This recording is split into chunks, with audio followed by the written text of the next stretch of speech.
요즘 종종 돌고래가 등장하는 뉴스를 본 적 있으실 겁니다. 환경 오염 때문에 종양이 생긴 돌고래, 새끼를 잃은 돌고래, 장애가 생긴 돌고래 등이 그 주인공들이죠. 하지만 우리는 뉴스를 클릭할 때는 관심을 갖다가 금세 잊어버리곤 합니다. 그런데 여기 벌써 7년째 돌고래에 푹 빠져 사는 이가 있습니다. 그는 돌고래를 통해 어떤 이야기를 전하고 싶은 걸까요? 돌고래 다큐멘터리의 이정준 감독, 오늘 만나봅니다.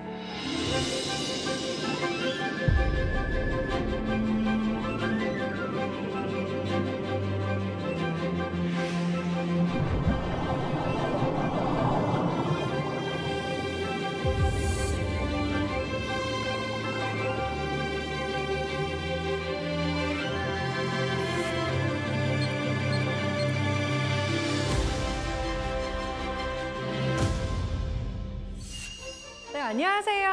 안녕하세요. 아유, 네. 반갑습니다. 네. 오늘 제주도에서 오신 건가요? 네, 사실 부산에서 촬영을 마치고 여기 출연하려고 제주도로 가서 옷 갈아입고 비행기 타고 달려왔습니다. 아이고, 먼 길 오셨습니다. 저 정말 궁금한 게 정말 어떻게 하다가 돌고래의 마음을 뺏기게 된 건지 궁금해요. 제주도에 돌고래가 산다는 이야기를 듣고 그 가족들, 제주도 돌고래의 가족들 이야기를 찍기 위해서 1년이면 되겠다라고 생각해서 내려갔다가 지금 벌써 7년이 됐습니다.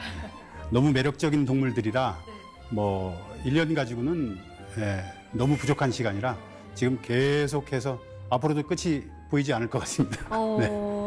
돌고래를 대신해서 이야기를 전달해 주시는 것 같은데 오늘은 또 어떤 이야기를 대신 전달해 주실지 기대가 됩니다. 오늘 강연 잘 부탁드립니다.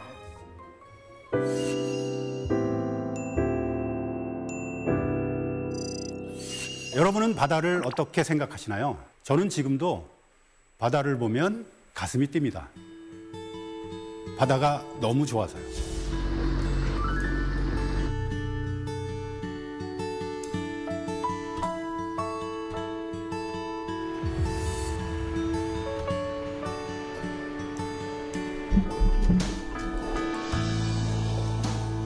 제가 바다를 처음 접하게 된 건 1991년도에 스킨스쿠버 교육을 받고부터인데요.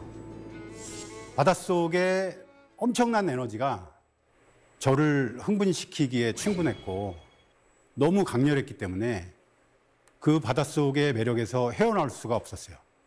그래서 이걸 계속하면서 생활을 할 수 있는 직업이 뭘까라고 생각을 하다가 다큐멘터리 일을 시작하게 되었습니다. 다행히 체력도 좋아서 전 세계의 오지를 헤매고 다녔고요. 야생의 바다를 탐험할 수 있는 경험이 계속 주어졌습니다. 그렇게 바다를 누빈 지 30년이 됐고요.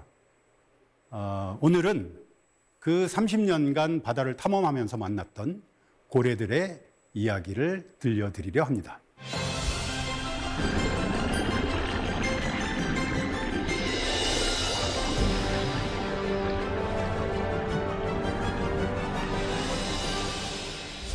제가 다큐멘터리 촬영을 하면서 아주 인상 깊은 장면이 몇 가지가 있는데요. 그 중에 하나를 꼽으라면 단연 물속에서 고래와 눈이 마주친 겁니다. 이곳은 인도네시아의 라마레라라는 마을인데요. 보시다시피 경사가 굉장히 험한 지역이고 화산섬이라 농사를 지을 수가 없어요. 경사면과 바다가 연결이 돼 있어서 해안이 너무 짧아서 어업도 안 돼요. 고기도 없어요. 그런데 다행히 이 해안에서 2, 3km만 먼 바다로 나가면 오징어 어장이 있는 거예요. 고래들이 가장 좋아하는 먹이가 오징어입니다. 고래는 두 종류의 고래가 있는데요. 수염고래와 이빨고래가 있습니다. 수염고래들은 우리가 이제 흔히 아는 귀신고래, 흰긴 수염고래. 덩치가 아주 커다랗지만 아주 온순한 그런 고래류가 수염고래고요. 이빨고래는 모비딕에 나왔던 항류고래, 돌고래류가 다 이빨고래죠. 이 라마레라 마을 앞바다에는 오징어로 인해서 이빨고래들이 찾아오는 거예요. 그런데 이 사람들이 아주 먼 옛날부터 그 고래들을 잡기 시작한 거죠. 지금 생각하면 어떻게 포경이 가능하지? 라고 생각하실 수가 있는데 국제포경위원회와 그린피스 등이 이 지역을 생계형 포경이 가능한 지역으로 만들어줬어요. 워낙 척박한 지역이고 사람들이 농사나 어업이나 할 수 있는 것이 없기 때문에 예외 조항을 만들어서 이 마을 사람들은 고래를 잡고 살아도 된다라고 이제 허가를 해준 거죠.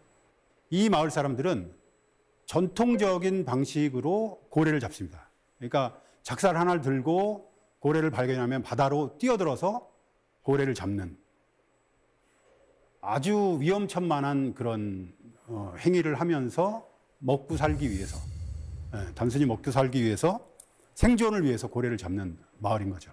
실제 제가 갔을 때 이미 5개월을 고래를 못 잡은 상황이어서 이 사람들은 그냥 맨 밥에 앞에 나무에서 나뭇잎을 따다가 그걸 끓여서 소금을 넣고 그냥 겨우겨우 먹고 사는 그런 아주 가난한 마을입니다.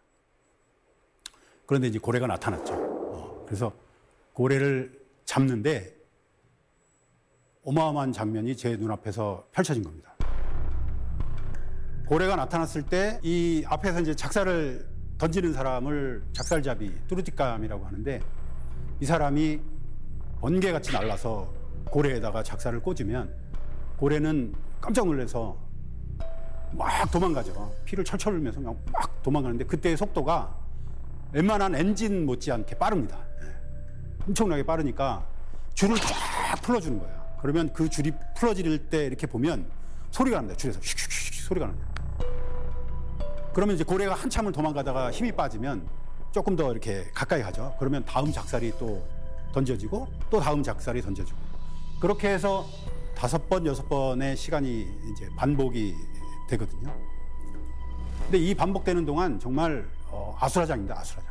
고래는 살기 위해서 막 몸부림치고 사람들은 그걸 또 잡아야 식구들이 사니까 아주 아비규환입니다. 그냥 전쟁터를 방불하는 그런 현상이 눈앞에서 펼쳐지는데 저는 또 제 일을 해야죠.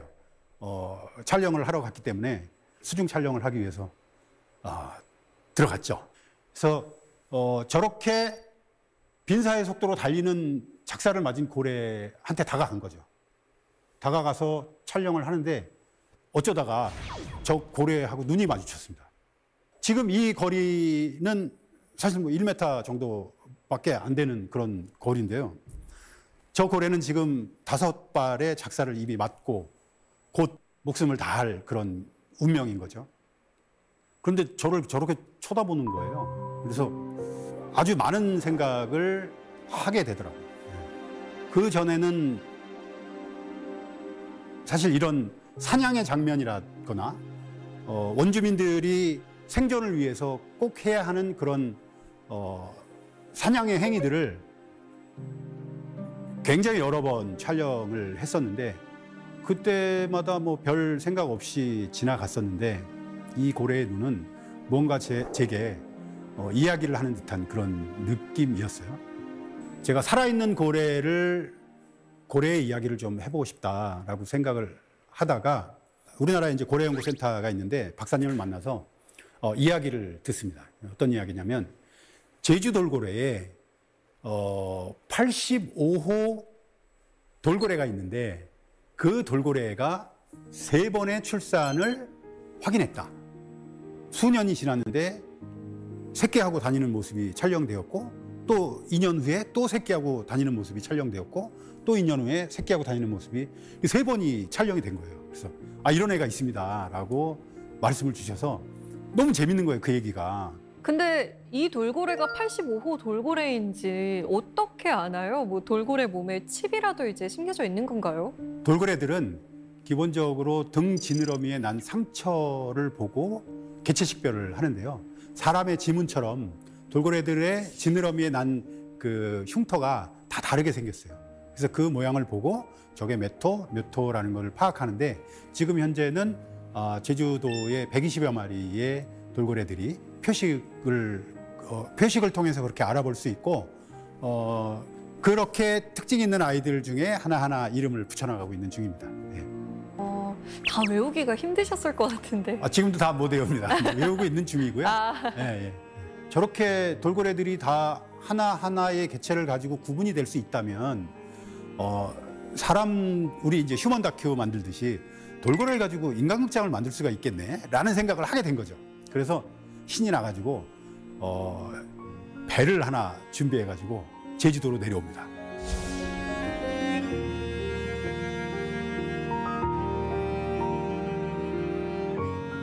배를 한 대 가지고 와서 제주도를 무작정 도는 거예요. 무작정. 정보가 아무것도 없기 때문에 돌고래가 어디 있는지도 모르고 그냥 배를 끌고 제주도 해안을 한 바퀴씩 그냥 계속 도는 거예요. 그런데 뭐 만날 수가 없는 거죠. 그래서 바닷가에 카페를 하시는 사장님이나 펜션을 하는 사장님께 명함을 돌리기 시작했습니다. 제발 돌고래가 나타나면 저한테 전화를 좀 주십시오. 라고 이제 명함을 돌리고 나서 한 20일 있으니까 진짜 연락이 오더라고요. 그래서 연락이 오는 장소로 뛰어가는 거죠.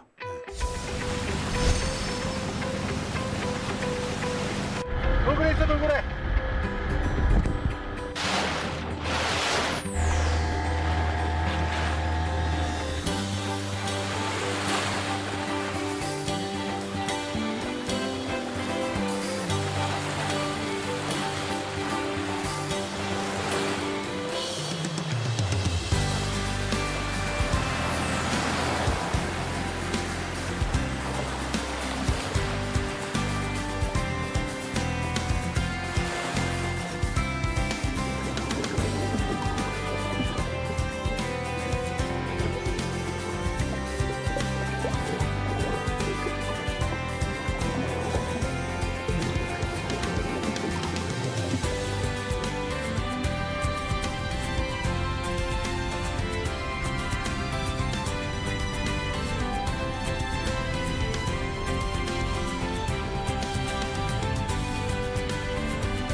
우리는 보통 돌고래 그러면 귀엽다, 이쁘다 라는 표현을 많이 하는데 실제 제가 가까이서 본 돌고래는 이쁘지 않아요. 귀엽지 않아요. 무섭고 거칠어요. 강해요. 근육이 터질 것 같아요. 그도 그럴 것이 하루에 뭐 수십 킬로, 100킬로씩 수영을 하고 다니고 그 어마어마한 태풍 속에서도 그렇게 수영을 하는 그런 아이들이니 그 이쁘다는 말은 거기에는 맞지가 않는 것 같아요. 귀엽다라는 말은 더더욱 귀엽지 않습니다. 멋있습니다. 제주도의 돌고래들은 남방 큰 돌고래라는 종이고요. 그 종의 특성상 제주도 연안에서만 살아요. 개체수는 공식적으로 120여 마리가 산다고 알려져 있고요. 1년 365일 제주도에 살고 있습니다. 이 친구들의 수명은 40년에서 50년 정도 산다라고 알려져 있고요. 보통 돌고래들이 10살이 넘어가야 그 가임기가 되거든요. 돌고래들은 굉장히 복잡한 사회 구성망을 가지고 있다라고 알려져 있고요. 이 친구들은 단독으로 개인이 행동하지 않습니다. 그룹으로 항상 행동을 하고요. 그 집단이 뭐 10마리 이내의 작은 집단일 수도 있고 혹은 뭐 20마리 정도가 몰려서 다니는 집단일 수도 있는데 딱 정해져 있지는 않은 것 같아요. 그래서 어떤 때는 100여 마리가 몰려다니고 어떤 때는 또 흩어졌다가 뭐 5마리, 10마리가 모여다니고 다시 또 합치고 그건 먹이에 따라서 좀 달라지는 그런 모습을 보여지고 있고요. 제가 지난 5년간 돌고래들을 계속 따라다니면서 그들의 생태를 기록해 왔는데 2019년에 꼬리가 잘린 돌고래를 만납니다. 8월 30날 차기도 앞에서 오래를 만난 거예요. 자세히 봤더니 진짜 꼬리가 없는 거예요. 꼬리가 없는 상태에서 옆으로 마치 물고기처럼 몸을 좌우로 비틀면서 유영을 하고 있는 그런 모습을 발견했었고요. 오래를 처음 봤을 때는 엄청나게 불편한 모습으로 바다를 헤엄치고 다녔어요. 다른 돌고래들의 무리를 쫓아가기 위해서 안간힘을 쓰는 그런 상황이었죠. 아직 어린 돌고래여서 먹이 사냥은 잘 할 수 있을까? 뭐 다른 어떤 사회 구성원들하고 큰 문제는 없을까?라고 걱정을 많이 했던 그런 상황이 있었고요. 돌고래에게 꼬리가 없다는 얘기는 사람에게 두 다리가 없다는 것과 같은 의미일 것 같습니다. 야생의 바다에서 이동해야 하고 사냥을 해야 먹을 수 있는 돌고래에게는 생존하고 직결되는 거죠. 보통 돌고래들은 이렇게 위아래로 헤엄을 치거든요. 물고기들은 다 좌우로 헤엄을 치고 상어도 마찬가지로 좌우로 헤엄을 치죠. 근데 이제 고래류는 전부 위아래로 헤엄을 꼬리의 추진력을 이용해서 헤엄을 치는데 올해는 꼬리가 없으니까 꼬리가 없기 때문에 좌우로 물고기처럼 헤엄을 치는 방법을 습득하는 중이었던 것 같아요.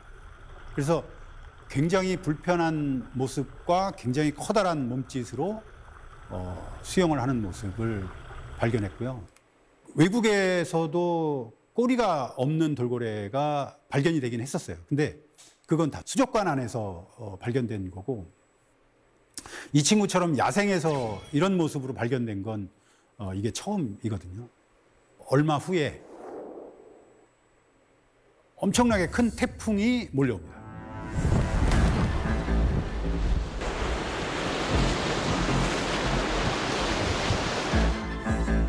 아니 꼬리가 없어서 잘 몸도 못 가는 아이가 있는데 어마어마한 태풍이 그 해에 3개가 연달아 왔거든요. 저는 정말 너무 걱정이 돼가지고 그 태풍에서도 그 꼬리 없는 돌고래가 잘 사는지를 보기 위해서 찾아다녔던 그런 기억이 있고요. 그런데 태풍이 지나가고 났는데 멀쩡하게 아무 일도 없다는 듯이 그 돌고래가 돌아다니는 거예요. 지금 제주도 현지에서 제주도 남방 큰 돌고래를 연구하고 있는 연구원들이 있는데 그 친구들과 오래오래 살으라고 죽지 말고 오래오래 살으라고 이름을 오래라고 지어줬어요.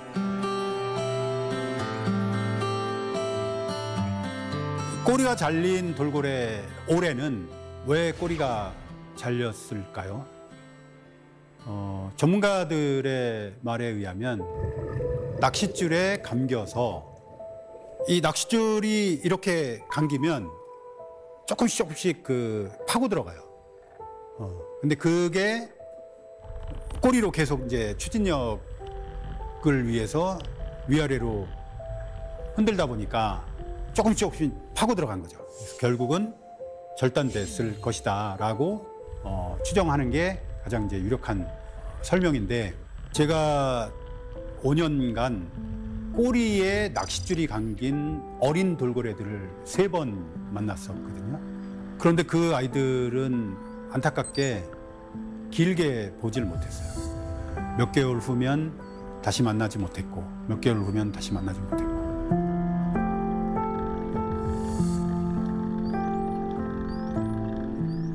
저의 생각보다 더 충격적이었고요. 사실 저희가 늘 생각하는 그 딱 정해져 있는 모양이 있잖아요. 근데 거기서 벗어나서 야생에서 살아간다고 하니까 저 친구가 온 몸을 흔들면서 이제 헤엄을 치는데 저게 얼마나 매번 힘겨울까. 그리고 저 모습이 되기까지 저게 잘려나가기까지가 굉장히 괴로웠겠다라는 생각이 들었어요. 근데 더 충격을 받았던 게 지금 올해뿐만 아니라 다른 돌고래들도 이런 위험에 처해 있다는 거잖아요. 예, 영상에서 보셨듯이 지금 꼬리 지느러미에 낚싯줄과 낚싯바늘로 엉켜서 돌아다니는 친구들이 총 3마리를 현재까지 발견했고요. 그런데 더 안타까운 건 그 녀석들이 모두 어린아이들이라는 거예요. 네, 그래서 물론 이제 장난기가 많아서 더 그랬을 수도 있을 것 같지만 어쨌든 인간이 훨씬 더 주의를 해야 되는 사실인 건 맞는 것 같아요. 네. 혹시 저희가 뭐 이렇게 도와주거나 이럴 수 있는 방법은 없는 건가요? 그 친구들을? 실제 꼬리가 잘린 오래를 보고 어떻게 도와줄 수 있겠냐라고 문의하시는 분이 사실 좀 있었는데요. 몇 분이 계셨는데 야생에서 돌고래를 포획하는 일조차 쉽지가 않은 상황이고요.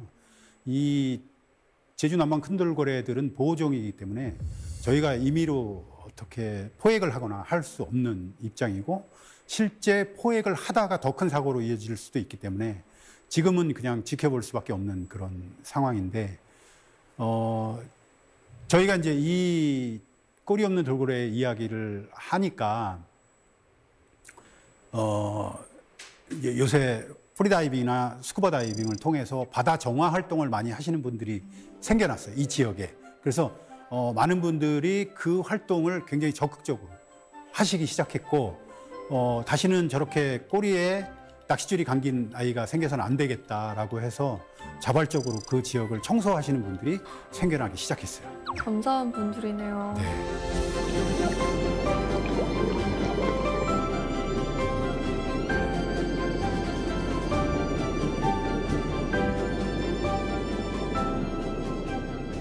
제가 제주 돌고래들을 가장 많이 만나는 지역은 서귀포시 대정읍 쪽인데요.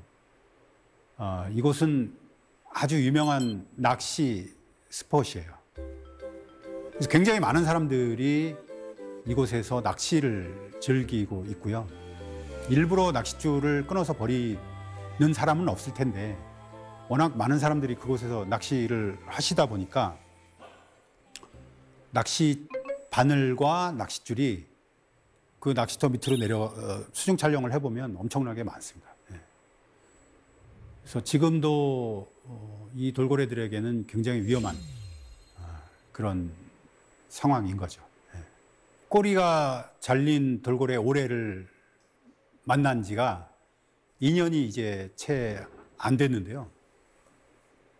며칠 전에 깜짝 놀랄 장면을 목격했습니다.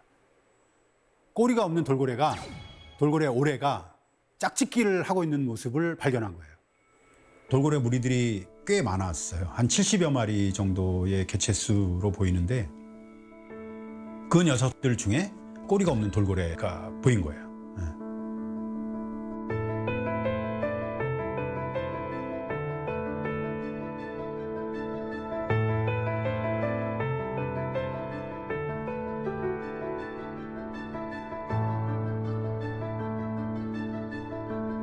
돌고래들한테 짝짓기는 굉장히 큰 의미를 가지고 있다고 합니다. 보통 돌고래들은 순놈 둘, 셋이서 암컷 하나를 두고 짝짓기를 하는 그런 형태인데, 바다에서 포유류가 짝짓기를 하는 그런 특성상 수컷들이 도와주지 않으면 짝짓기가 가능하지 않은 그런 상황인 거죠. 그래서 돌고래들은 수컷끼리의 유대 관계가 굉장히 중요한데, 꼬리가 없는 오래가 과연 그런 역할을 할 수 있을까 의심할 수밖에 없는 그런 상황이었는데, 아니 글쎄 짝짓기를 하고 있는 거예요.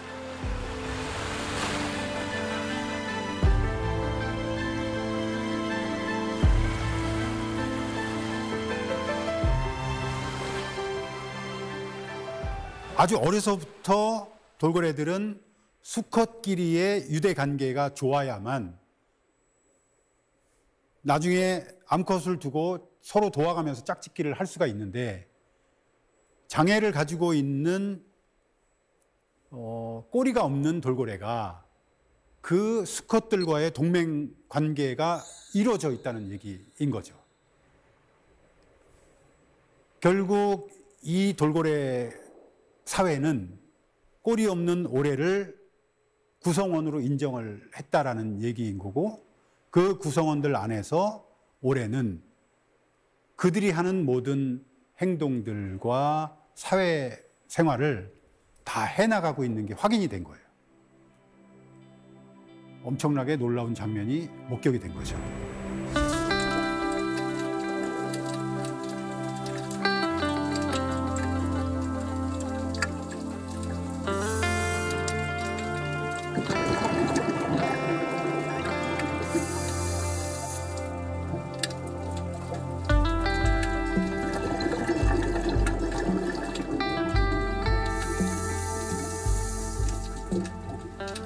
제가 바다에 나가서 돌고래를 만나면 뭐 다 돌고래들을 만나면 반갑긴 하지만 제일 반가운 게 등에 숫자가 있는 아이들이 굉장히 반갑거든요. 1번이 제돌이고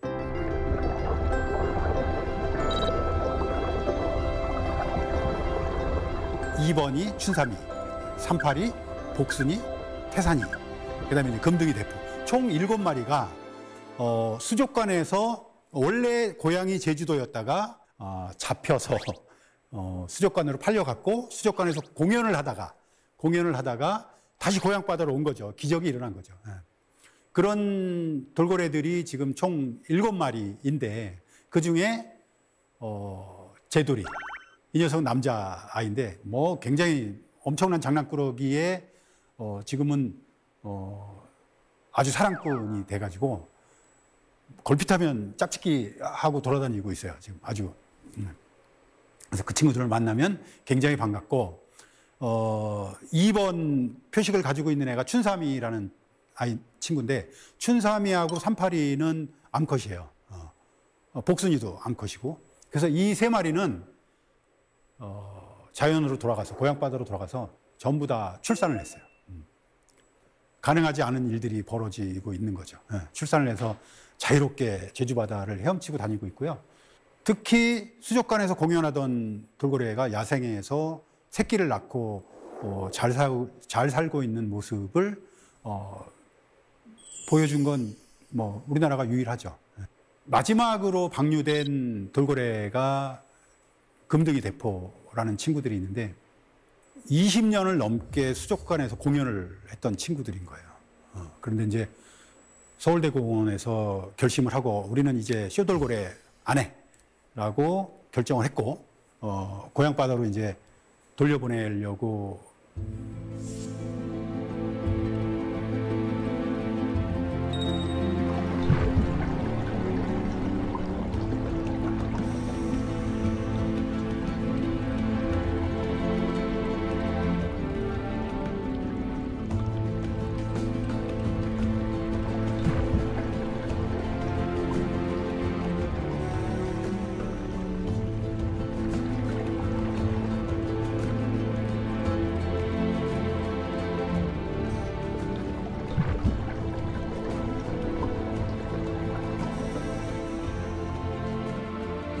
안타깝게 금등이, 대포는 고향 바다로 돌려보내고 나서 그 다음부터는 보이질 않아요.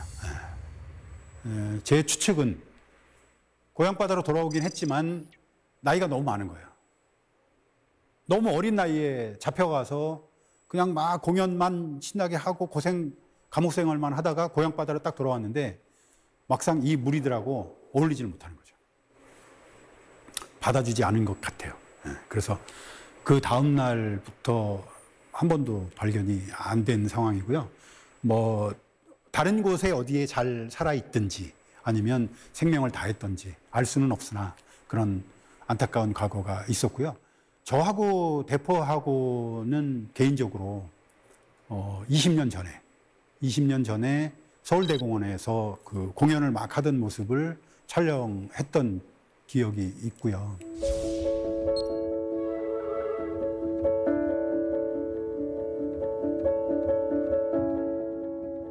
그때는 사실 그 대포라는 친구가 그렇게 고생을 하는지 그렇게 감옥 생활을 하는지 몰랐죠. 근데 이제 시간이 한참 지나서 20년 만에 이 친구를 만났는데 굉장히 미안하더라고요. 마지막 가는 길을 이렇게 잘 배웅은 했는데 그 이후로 야생의 바다에서 계속 같이 만났으면 더 좋았을 걸. 그 이후로는 다시는 보이질 않아서 굉장히 안타까워하고 있습니다.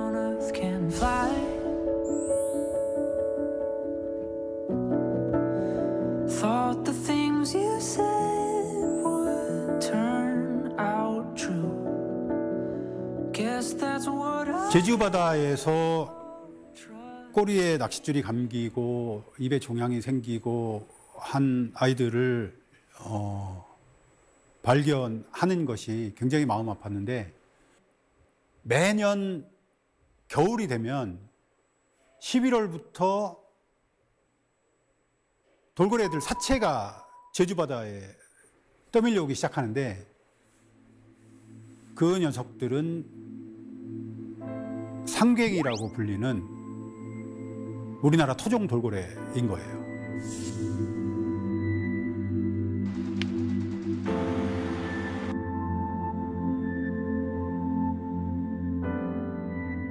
상갱이는 우리나라 이제 토종 돌고래인데, 정약전의 자산어보에도 나오는 이름이에요. 자산어보에는 상광어라고 표현을 해놨고요. 이 상광어, 상갱이, 시육지 뭐 그런 다양한 이름으로 불리는데, 이 녀석들은 너무 예민해가지고 수면에서 숨을 쉬기 위해서 머리만 잠깐 드러내고 다시 내려가고 하는 거예요. 그래서 뭐 대부분의 사람들이 잘 인지하지 못하는 그런 돌고래고요. 그런데 토종 돌고래 상갱이는 제주 연안에 서식하고 있지 않거든요. 그래서 도대체 왜 제주 바다에 토종 돌고래 상갱이 사체가 이렇게 떠밀려 오지? 라고 취재를 시작했고, 취재를 해본 결과 남해안, 서해안과 남해안 일대에서 혼액으로 인해서 엄청나게 죽어가고 있고, 그 혼액된 사체들을 버려서 물길 따라서 제주도까지 떠밀려 온 것이라고 추정하는 그런 얘기를 들을 수가 있었고요. 혼액은 목표 한 종 이외에 다른 것들이 잡히는 것을 혼액이라고 하는데, 그 혼액으로 인해서 1년에 상갱이가 3,000마리가 넘게 죽는다는 이야기를 들은 거예요. 그래서 도대체 이건 3,000마리는 아니 30마리도 아니고 300마리도 아니고 3,000마리가 1년에 죽는다고? 그래서 의문을 가지고 이제 따라가기에 이르는 거죠.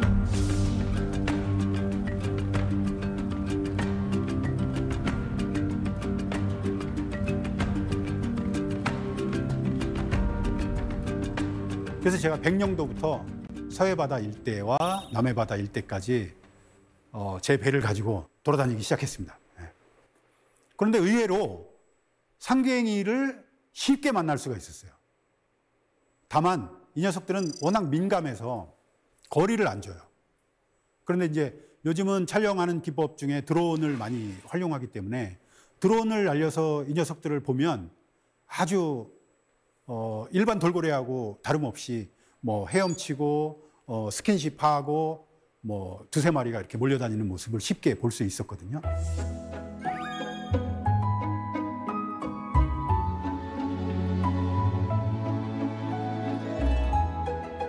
그렇게 상갱이를 따라다니다가 상갱이를 유통했던 고래 업자들을 만나게 됩니다. 상갱이는 2017년 1월 1일부로 보호대상 해양생물로 지정이 되었기 때문에 2017년 1월 1일 이전에는 거래가 가능했어요. 상갱이의 사체를 수거해다가 포항이나 부산 쪽에 고래 고기로 유통을 했던 거예요. 그렇게 유통을 했던 업자분을 이제 만났는데 정말 충격적인 말씀을 해주시는 거예요. 3,000마리는 아니고 훨씬 더 많아요. 훨씬 더. 5,000마리가 넘는다는 거예요. 그 얘기를 듣고 정확하게 2달 후에 그분을 다시 찾아갔는데 비어있던 창고가 사체로 가득 차 있는 거예요. 상갱이 사체로, 정말. 그때 이렇게 센 게 2달 만에 500마리가 거기 쌓여 있는 거예요. 창고 하나에.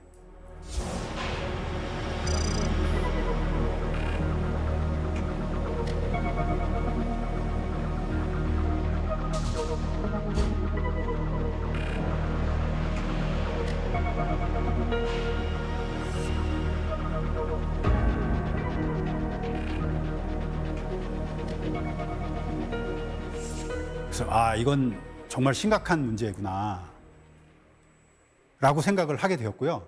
더 심각한 건 그 사체들의 사이즈가 전부 작아요.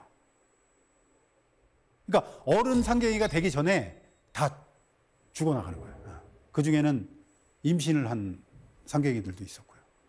그래서 도대체 우리나라 바다에서 어떤 일이 벌어지고 있는 거야? 현장으로 달려갔죠. 상갱이는 안강망이라고 하는 그물에 의해서 혼액이 많이 되고요. 그래서 그 안강망이 어떤 그물인지, 어떻게 상갱이들이 죽을 수밖에 없는지 안강망 배를 탔죠. 네. 안강망 배를 타서 그 상황들을 계속 기록하기 시작했어요. 네.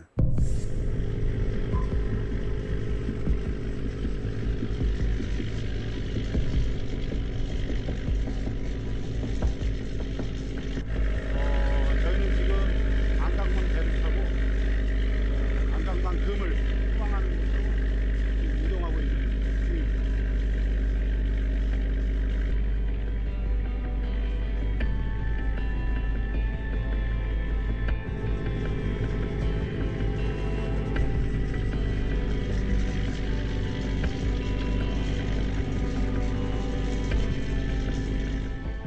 제가 안강망이 그러면 물속에서 어떻게 기능을 하는가라는 것이 너무 궁금해서 카메라를 들고 물속에 들어갔는데 정말 깜짝 놀랐어요. 너무 물살이 세가지고 물속에서 막 폭풍우가 치는 거예요. 막 휘몰아 치는데 이 손으로 그물을 잡고 있지 않으면 그냥 바로 날아가고요.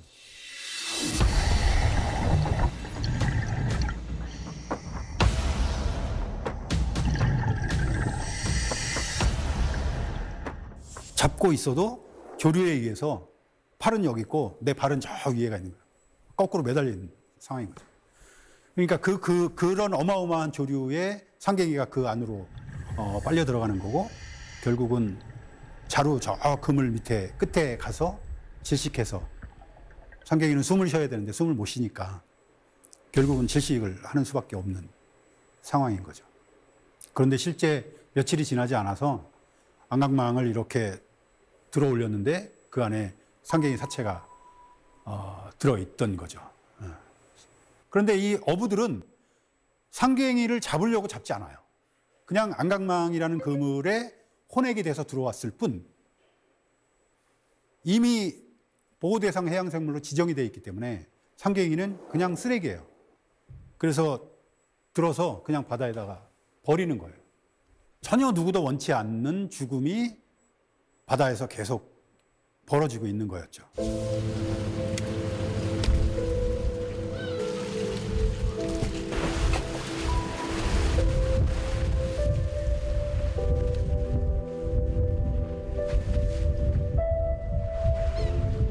그런데 이제 너무 많은 상갱이가 이렇게 죽어나간다는 것을 관계 기관도 알고 있기 때문에 대책을 마련하고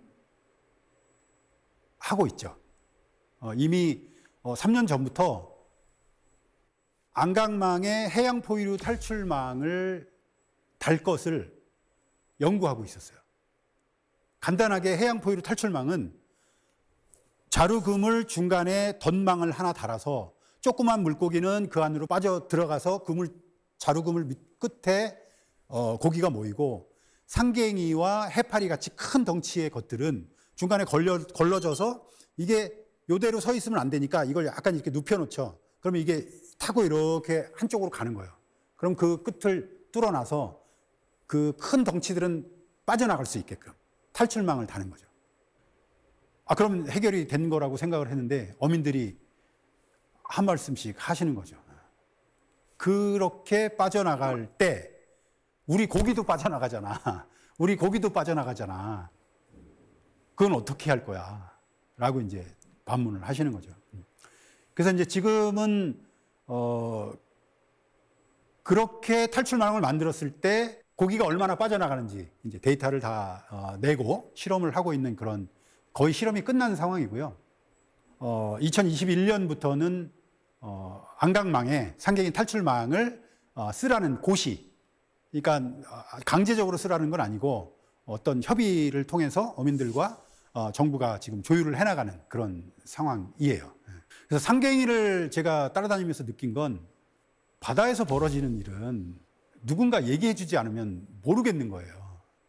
어민들은 그게 직업이기 때문에 돈을 버는 일이기 때문에 자기들의 이야기를 충분히 할 수 있지만 그걸 반박하기 위해서는 누군가 경험을 가지고 그 상황을 지켜봐야 되는데 그렇게 하기가 쉽지가 않은 거였던 거죠. 그래서 올해 저는 상갱이가 얼마나 더 혼액이 되는지를 알아보고 그 탈출망을 통해서 직접 상갱이가 탈출을 하는지 또 얼마나 많은 고기들이 그 탈출망을 통해서 손실률을 보이는지 직접 촬영을 할 예정이고요. 그래서 어민들이 그 탈출망을 자발적으로 쓰실 수 있게끔 도움이 될 수 있는 그런 영상을 지금 제작 중에 있습니다. 네.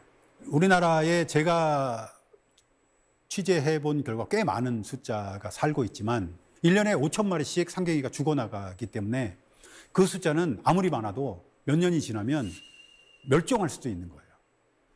뭐 이미 개체수가 많이 줄었기도 했지만 몇 년 안에 이 상갱이는 멸종할 수도 있는 거죠. 우리 바다에서 볼 수가 없는 그런 상황이 될 수도 있어요. 실제 멕시코에 바키타라는 돌고래가 있는데 저도 멕시코에 갔을 때 바키타라는 돌고래가 너무 궁금해가지고 취재를 하려고 이제 멕시코 정부에다 요청한 적이 있었는데 아주 완강하게 거부를 하더라고요. 지금 숫자가 몇 마리 안 남았어요. 바키타 그러면 10마리, 20마리 이럴 정도로. 바키타는 정말 조만간에 이 세상에서 사라질 또 한 종이 될 가능성이 굉장히 많습니다.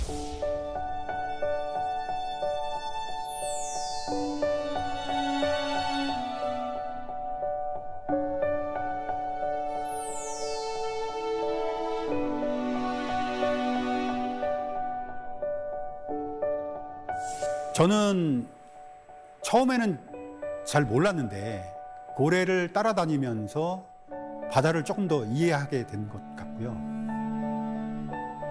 고래를 통해서 바다를 조금 더 깊게 들어가 본 것 같아요. 실제 고래들은 저희한테 계속 메시지를 주고 있다고 생각을 하거든요.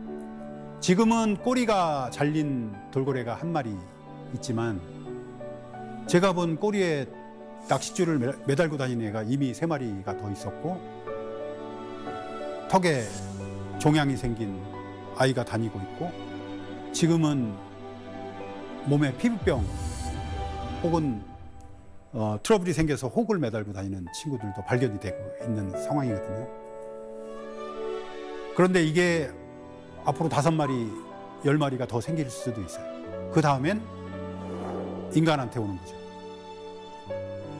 그러기 전에 돌고래들의 신호를 정확하게 읽고 돌고래를 위해서가 아니고 사람들을 위해서라도 바다를 지켜내야 된다라고 생각하고 있습니다.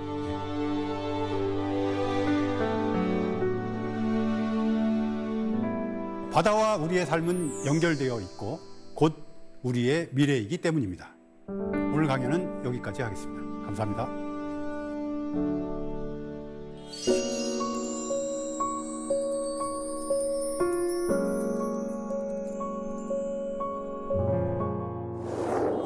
네, 강연 잘 들었습니다.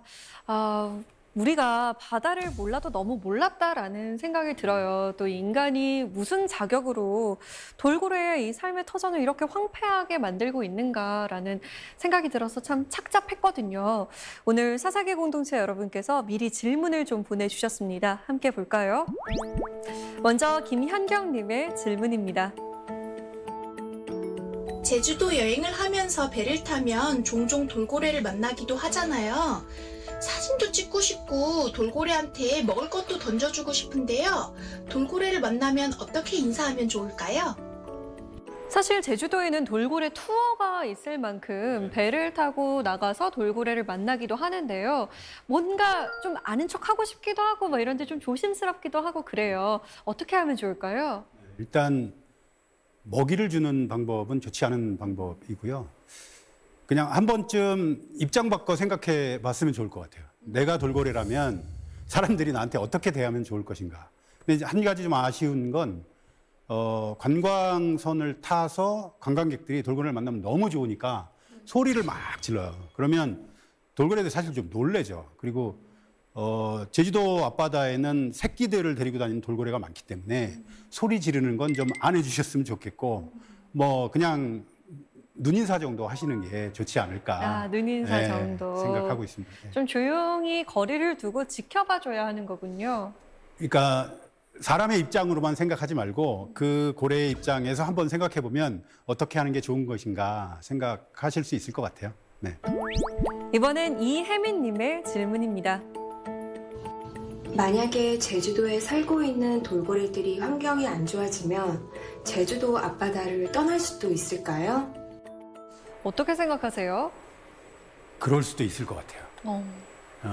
지금 현재 살고 있는 개체수가 예를 들어서 먹이가 없다든지 뭔가 환경적인 변화가 생기면 다른 데로 갈 수도 이건 뭐 학자가 아니기 때문에 단언할 수는 없겠지만 제 개인적인 생각으로는 여기를 버리고 다른 데도 갈 수 있지 않을까라는 생각을 하게 되네요. 네. 네, 오늘 강연을 들으면서 너무 우리가 인간의 입장에서만 생각을 했다. 돌고래의 입장이 좀 되어봤으면 좋겠다라는 생각이 듭니다. 우리가 돌고래 입장을 잘 생각해서 돌고래들이 저희와 함께 있을 수 있도록 좋은 환경이 만들어졌으면 좋겠습니다. 오늘 강연 잘 들었습니다. 감사합니다.